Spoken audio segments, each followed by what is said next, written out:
Welcome, welcome, welcome. You are here on Mind Power Meets Mystic with me, Michelle Walters. I'm the Mind Power, and my co-host, Cinthia Varkevister, is here with me today. She is our show Mystic. Boy, do we have something interesting and up to date in our arsenal for you guys today. We are going to talk about AI. Why? Because AI is really fascinating and it's the hot topic of 2024. And we have discovered that at least some of the AI engines are getting into spaces that previously only experts in metaphysics could take you into. And so we wanted to catch you up with our experience as we have discovered what is in. We're just looking at Chatgpt. We haven't looked at the rest of them right now. But we wanted to let you know kind of what we're seeing is there and what we see is kind of some of the positives and the negatives and the and the where are they going next?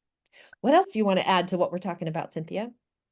Well, to be completely honest, I was also looking to see if AI is going to replace our work. So we have friends that are in uh, different different fields. We have a CPA who's worried that they are going to be replaced by AI, and then there are other people who are concerned about how AI is going to affect their work. And so, why not? Let's see how much AI can get into our work, or at least which way is it going, and is it something that we need to be concerned about, right? Well, I'm feeling okay at the moment when it comes to my hypnosis work because it's been a couple months, but when I asked ChatGPT if it could hypnotize someone, it said no.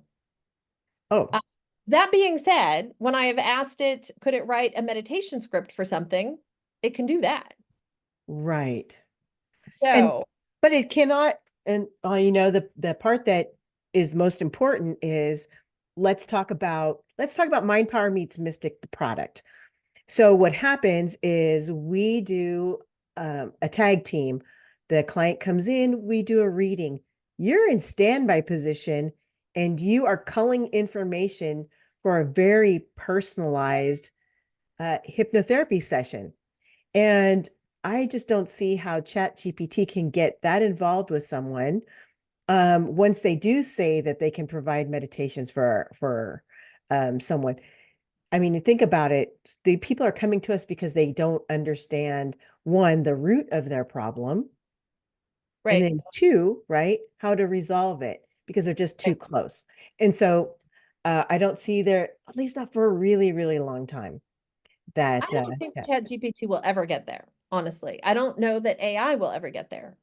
right, In terms of being able to read energy the way you read energy, or being able to to help people connect to their own energy and elevate it the way I do. So I'm hoping that the two of us have jobs that are pretty safe for a good long time, at least as long as we're around.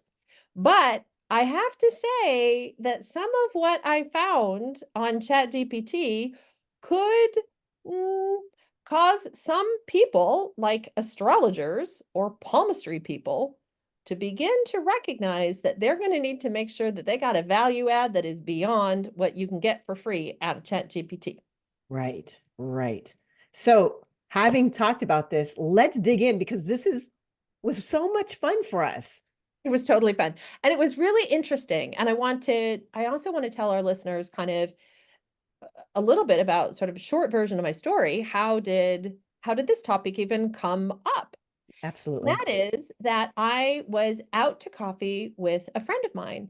And this friend of mine wouldn't consider herself an astrologer, but she is somebody who loves astrology.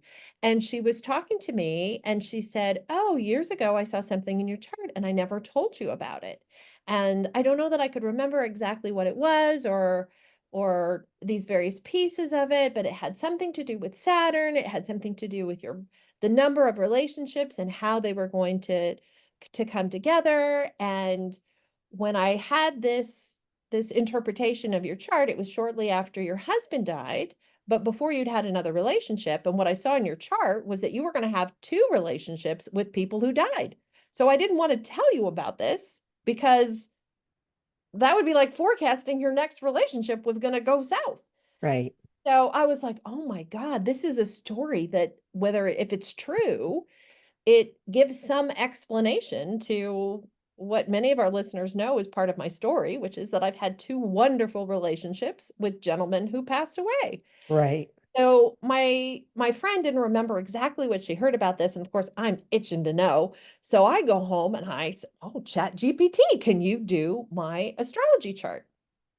Well, lo and behold, ChatGPT could do my astrology chart. And because I was coming at it from a perspective of, does my chart say this about me? My ChatGPT said, well, yes, I can find evidence of how that interpretation could come through your chart. And I don't know if that's exactly what my friend was looking at, but it's a good example that, there's sort of at least two ways to look at this, right? Like, tell me what evidence you have that supports my hypothesis, or tell me what you see and what are your conclusions from it. Right. So, but when I put all this stuff in, my birth date and where I was born and all this kind of stuff, it came back and was like, well, yeah, there's a couple of things here that might indicate you were going to have a couple partners who are going to die.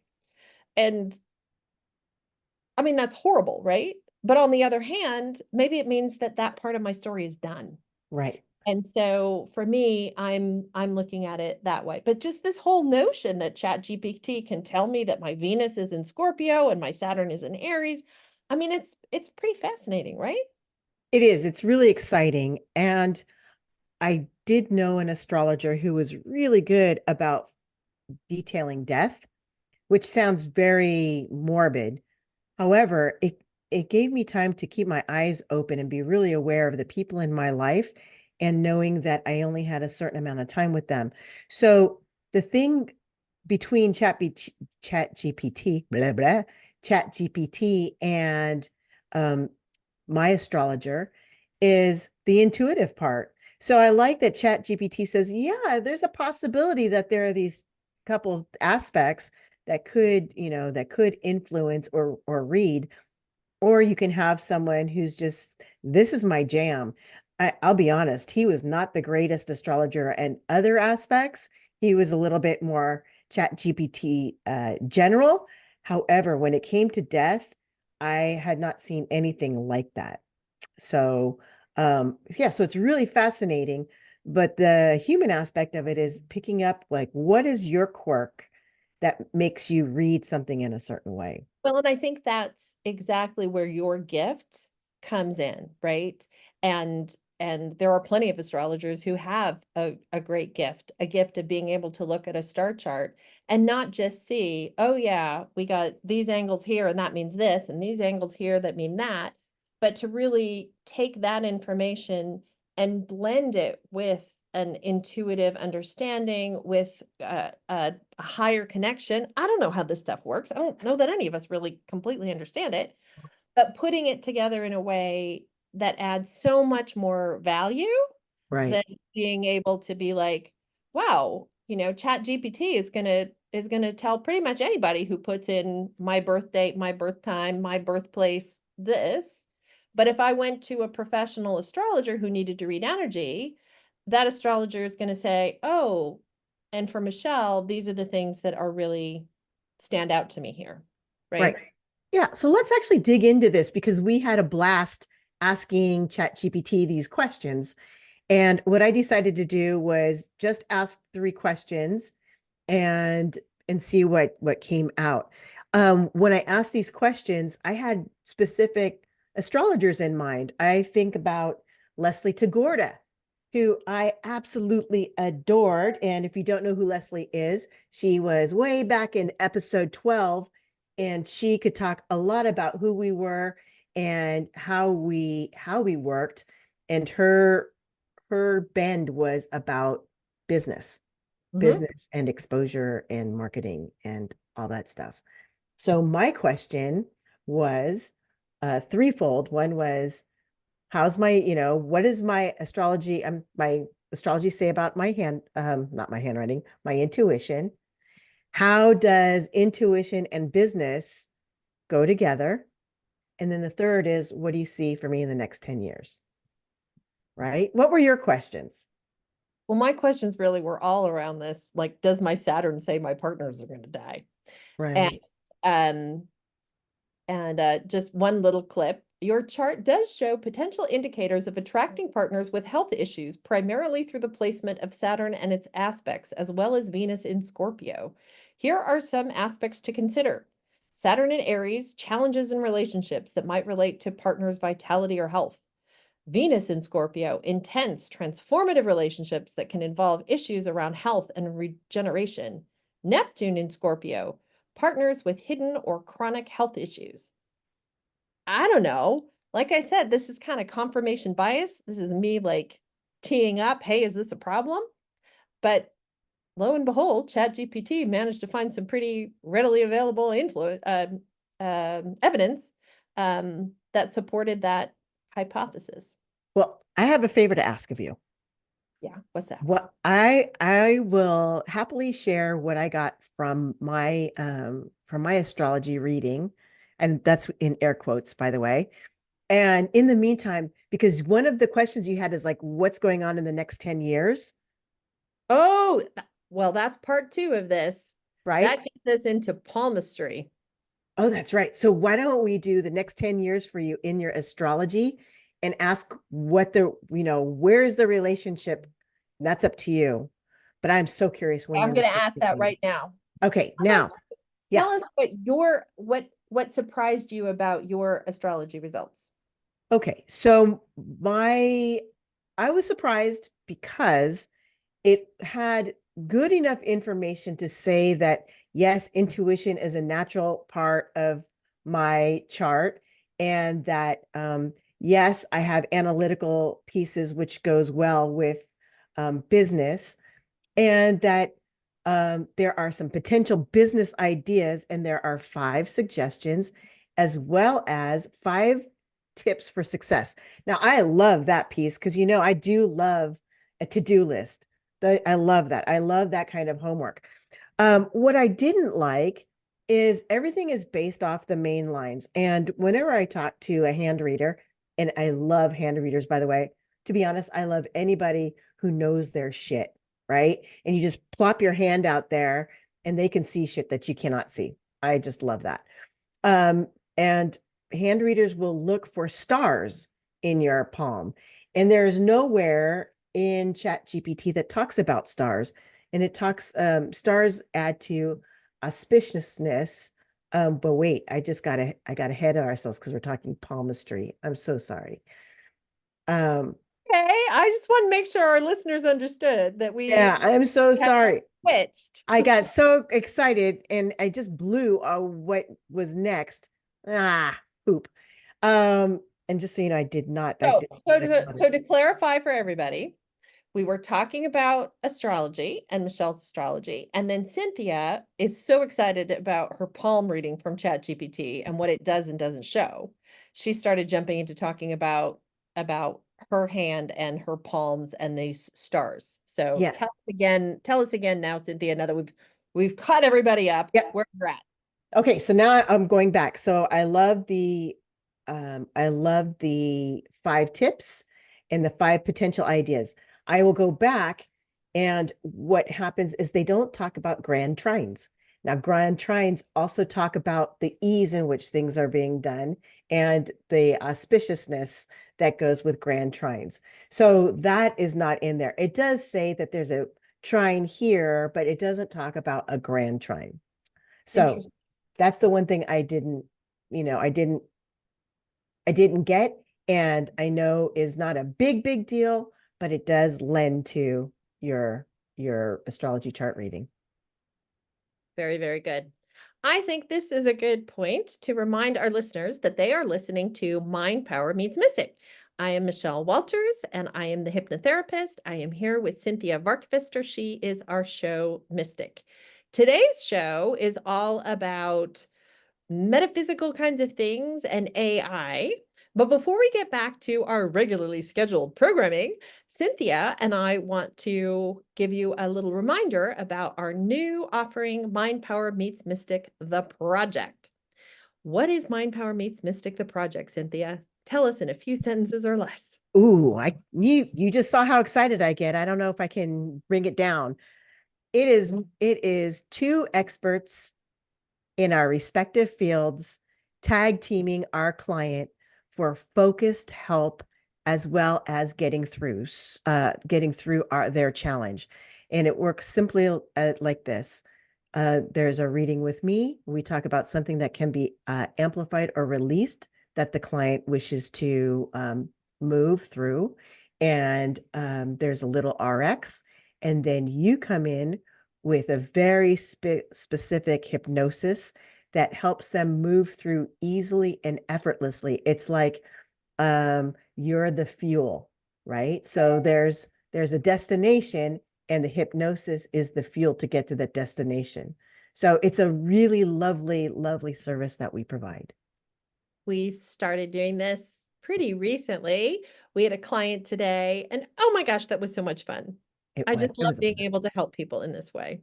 Yes. So if you are interested in Mind Power Meets Mystic, the product, please get a hold of either Cinthia or me. Our contact information is in the show notes, and we can tell you all about it, answer your questions, and get you scheduled.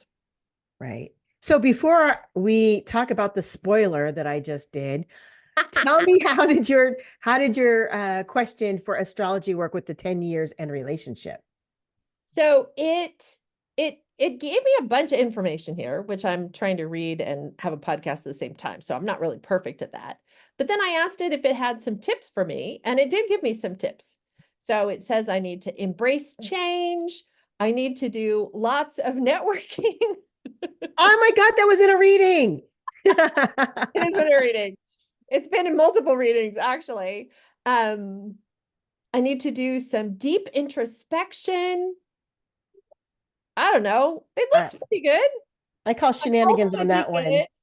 Relationships should be good. Support systems are good. So it definitely has a lot to say. I mean, I would say that a professional astrologer is going to be able to make a whole lot more sense out of this information and really cull it down to what they in their professional expertise is able to identify for a client. It's pretty fascinating to be able to read it, like just type in a question and it comes back. But in another sense, I think it's a little overwhelming and confusing. Right.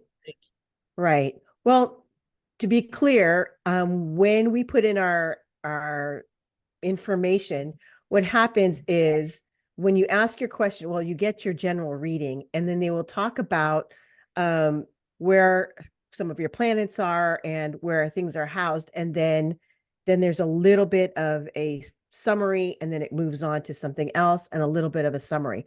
So when you're with somebody, they intuitively know how to communicate with you. So it's a little bit easier to digest this information. And as fun as it is, I mean, come on, who doesn't like the 5 tips and tricks that I got? Um, I'm just so thrilled with that.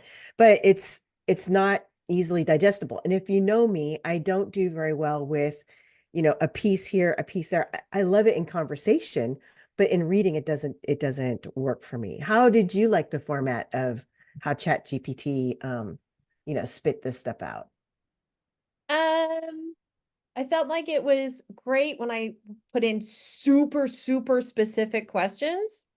Um, but it's a little bit hard. Honestly, like it's just kind of really nice to have a person tell you this stuff as opposed to a computer. I'll just Yeah, say it that way.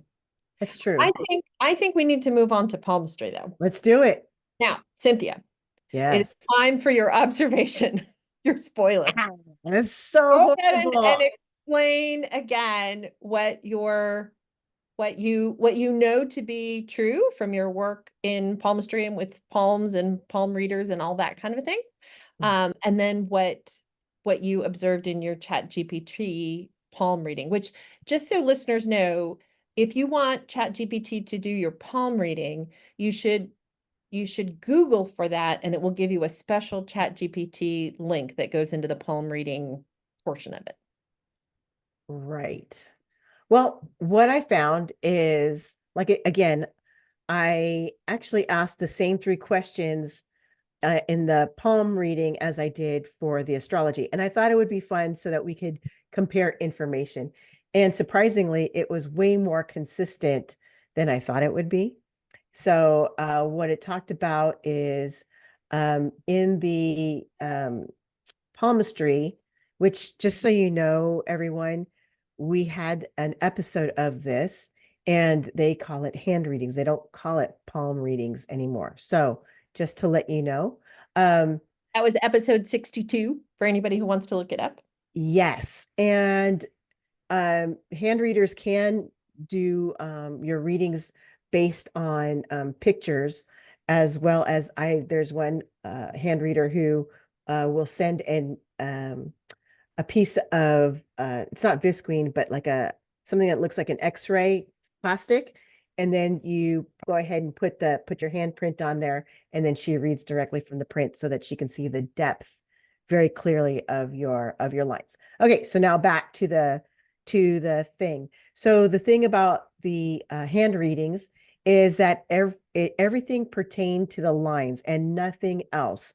And from Yes. experience, right? And so that's not bad, but from experience, it also has to do with the length of your fingers, how your lines run to your fingers are on the other side of your palms, um, not just the depth, but where they land. So ChatGPT is not there yet. So in the information, they did talk about intuition and business would go really well for me, which is what they did in the astrology. However, dun dun dun, I've already said it, that there are stars that are also on your palms, and stars, believe it or not, are similar to grand trines that they talk about auspiciousness, and it's an enhancer. So sometimes it's not an enhancer, but mostly it's an enhancer. So these are things that ChatGPT hasn't done yet, and it's a little bit of a bummer, but it is kind of fun to have this information that's, I would say, 2 degrees above general. What do you Yeah. think? No, I mean, it, it's it's different than what you're going to get if you go to the library and you check out a book on palmistry, right? That's the Go truth. to the library and you check out a book on palmistry. It's going to show you pictures of palms and it's going to tell you, this is that and this is that and this means this and this means that. But it's all general information. It's not about your palm. So what I do think kind of is a big step up with the ChatGPT palmistry is it's about my palm. But you're right. It's not looking at kind of maybe the level 3, 4, fives of what else the a palm reading could incorporate. And those are things that a professional palm reader is going to naturally do. The professional palm reader is going to know what things are important and what things can kind of be overlooked. And I don't think ChatGPT has that. I also suspect that we're looking at these tools in a very, very early version of large language model AIs. Right. And can Paul, is it believable that next year ChatGPT will be able to compare the length of your fingers? Oh, yeah, that seems plausible to me. So, this information could change rapidly, is what I guess what I'm trying to say. Yeah. I thought what was interesting when I looked at my palm reading in ChatGPT was that a few of the things seemed right. It said I was going to be married a couple of times. It said, "Oh, you might have children. Not real sure if you're going to have children, but your life looks pretty good. These things are clear. Your health is clear." Like lots of things seem to be right and make sense. I really haven't had my palm read before, so I don't know that much about what to compare it to. But just the fact that it does it is kind of a gas. Yeah. Right. I mean, and how fun is it to take a picture of your palm Yeah. and then load it up and take it, and you get to see it as the information goes through. I mean, Well, that's and and kind of and fun. kind of fun to do with friends. I brought this up at the park with a couple of friends and snapped their picture while the two of them were busy taking pictures of their palms and putting it in. And what does yours say? What does mine say? What is like, I mean, it's kind of a new thing to do, right? Right. Well, and it's even more fun. I mean, let's just be a little bit more forthcoming of who those two people were. One does Astrology, and the other one does Reiki healing. So it's coming from these healers who, as a healer, I think it's very exciting to see that ChatGPT is actually recognizing the work that we do and it acknowledged. And I have to tell you, I'm pretty excited that it doesn't come near my stuff, it doesn't Yeah. come And near your stuff. it doesn't really come near my stuff either. Yeah. Um, and that being said, I think it's time that we've been talking about this and having such a good time for a long time, but it's time that we talk about sort of a couple of other places in ChatGPT where it ain't there yet.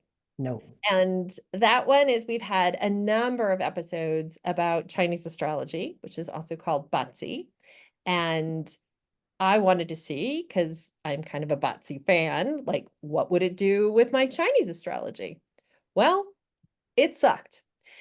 And I don't have to get too clear with the whole thing to explain that Bazi technically means 8 characters. And ChatGPT told me it was giving me my Bazi reading, but it only talked about 4 of those characters. So it's missing half the story. That being said, I don't think that will be true for long. It makes me think a little bit that ChatGPT may be more Western Yes. than Eastern, because there's millions of people who care about their Bazi. Um, but so I guess it means that our friend the Bazi astrologer has a little bit more runway before Chat GPT catches up. Right. Well, the other thing about the Batsia astrologers, what we talked about, is that most of them they're also feng shui practitioners. So they have expertise in more than one thing, and they effortlessly, seamlessly just blend the two together because it just kind of it goes hand in Work hand. together. They Yeah, work they together. do. They're all different parts of the same Chinese metaphysics. So Right. the other thing that I was curious about, but I haven't gotten in as far of, was I was curious to see if ChatGPT could do my human design. And it told me to go and get my human design somewhere else and then upload the picture and it would figure it out, which I haven't gone as far as doing. To me, this suggests that is it a little bit there? It's probably like palmistry. It's probably a little bit there, but maybe doesn't have the depth or quality that you would get from somebody who's, a true professional. But my takeaway here is that I think AI will creep into some of the work done by some people who are in the business of reading hands and um, astrology. It's not there yet. I don't know that it's ever going to get there for people like you and me, Mm. but other folks, it's something to keep an eye out for, just like the accountant who's worried about her job. Right. Well, the thing about human design, and I don't remember, you are much better at human design than I am. Um, but there was we had a great episode on human design, and it explained what human design is. Now, the reason I believe that Chat GPT is not there is that it combines different modalities. So it's a bit complicated and very specific. So they're talking about there's numerology in it, right? And there is astrology in it as well, correct? And then I believe that there's something else in there Geek. that I'm sorry? It's got like, I don't, the guy who came up with it, like combined Kabbalah and I Ching and astrology, Right. and I mean, a ton of stuff is somehow rolled into those formulas behind human design. And I think those formulas are pretty complicated. Yes. And that's why ChatGPT isn't interested in building the calculators for them. Right. And even so, even if you do put that up, we haven't done it, but I feel safe in saying that, just as you said, it's going to be very, very general because it's only going to call the information that you get online, right? Which is, basics. It's 101. It's like going to a free class. So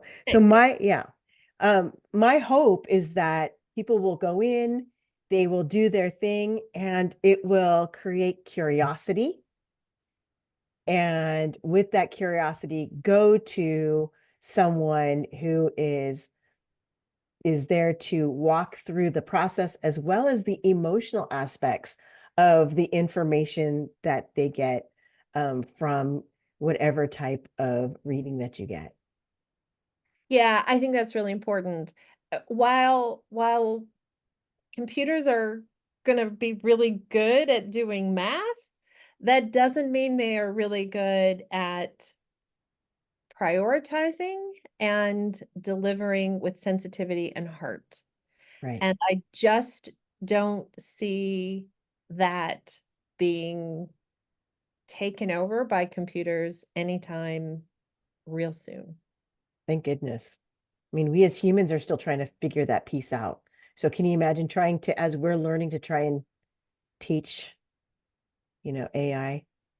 It's Well, computers and these kinds of programs primarily work by associations. This is associated with that. This is associated with that. They don't necessarily go to those higher levels of understanding how things come together.